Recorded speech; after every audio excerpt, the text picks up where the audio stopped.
Yung paano yung pray without ceasing? Sabi niya, mga po, ganito. Pagka ako'y naglalaba, ang aking panalangin, Lord, kung papaano kong nililinis ang aking mga damit at inaalis ang mantsa, alisin mo rin at linisin mo ang mga mantsa ng kasalanan sa aking buhay. Pray without ceasing.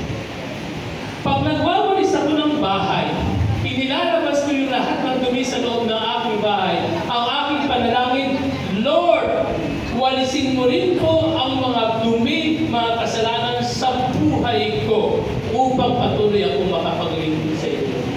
Ganito pala yung pray without ceasing. Ito pala yung panalangin na walang pati. Lahat ng ginagawa mo ay pwede mong iugnay sa lahat ng mga bagay na patungkol sa ating Panginoon sa pamagitan ng ating panalangin. Kaya napakahalaga po ng panalangin. Kaya sa oras na ito, nandito ang ating pag-aaral, Christ, our Judge and Advocate.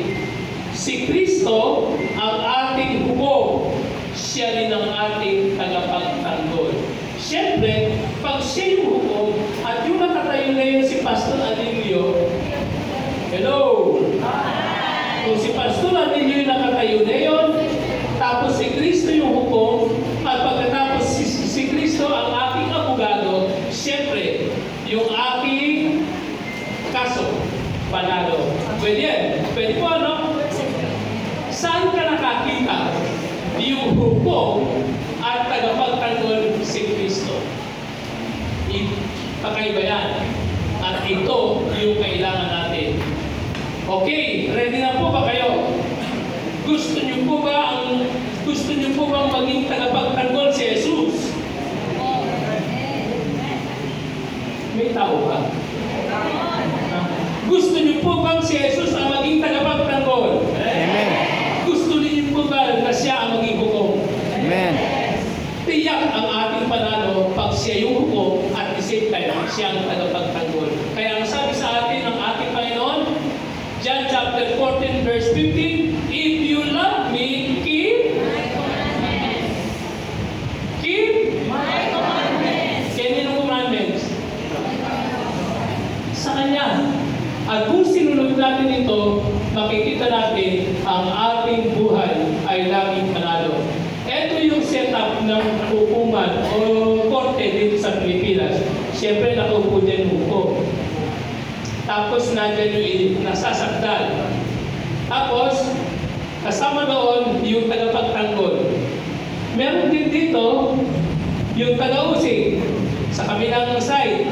Tapos yung opisyalis ng korte, nandito rin yung mga saksi, tapos nandun yung clerk. Nakapasok na po ba kayo sa courtroom? Ano pong pakiramdam na nasa courtroom? Masaya? May tension. Pagpasok ng judge, Order. tatayo ba yung mga tao din sa loob ng courtroom pag pumasok yung judge? Para automatic tatayo, ano? Pagka meron kang sombrero, dapat tanggalin. Kung hindi tanggalin, ang problema. Halimbawa, pumasok ka sa korte, tapos yung nasasakdal nandun doon. Siyempre, may taga-usig. Kilala mo ba kung sino ang gumaling? O kilala mo ba kung sino yung gumawa ng krimen? Saan ka nung araw na yun? Kilala ko po. Nandito pa sa korte nito, yung tinutukoy mo, nandito po. Paano gusto mo lang manood? Tapos ikaw ang itinuro. Makakalis ka pa ba?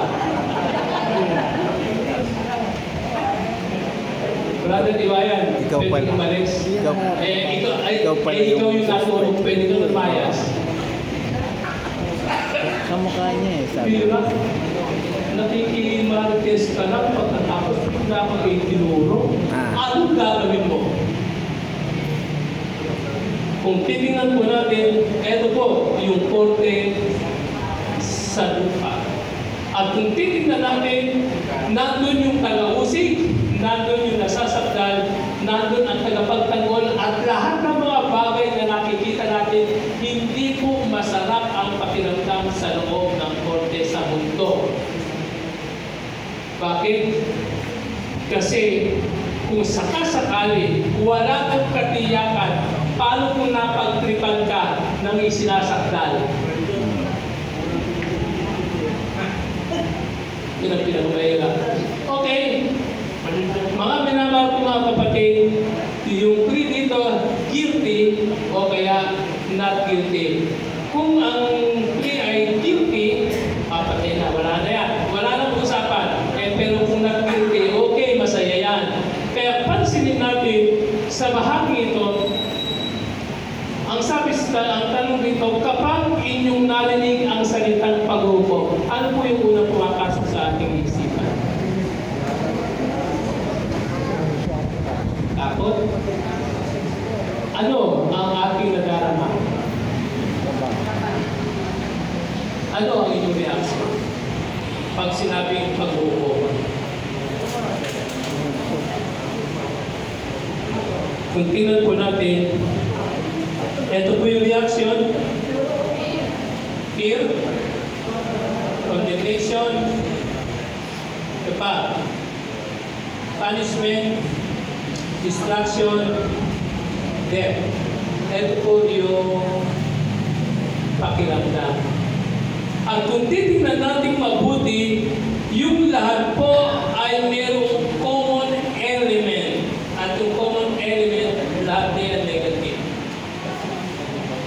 Wala po dyan na masaya. Wala po dyan na talagang mapapawaw ka. Ang lahat po na yan, ikaw ay manlulumot, ikaw ay mabubuhay ng may takot at ang buhay mo ay hindi magiging mapayapa. Kaya dito kung titingnan natin, lalo pa nga pag sinabi ang hukom ay ganito, kaya ako nakakatakot yan. Parang mahirap. Alam mo yung mga judge parang hindi naman sila nangiti. Pagkahukom, parang bawal na bawal silang umiti. Talagang seryoso.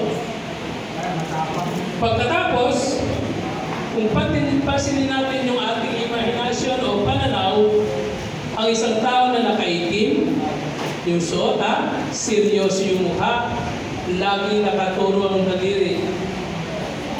Ang galing yung sombrero.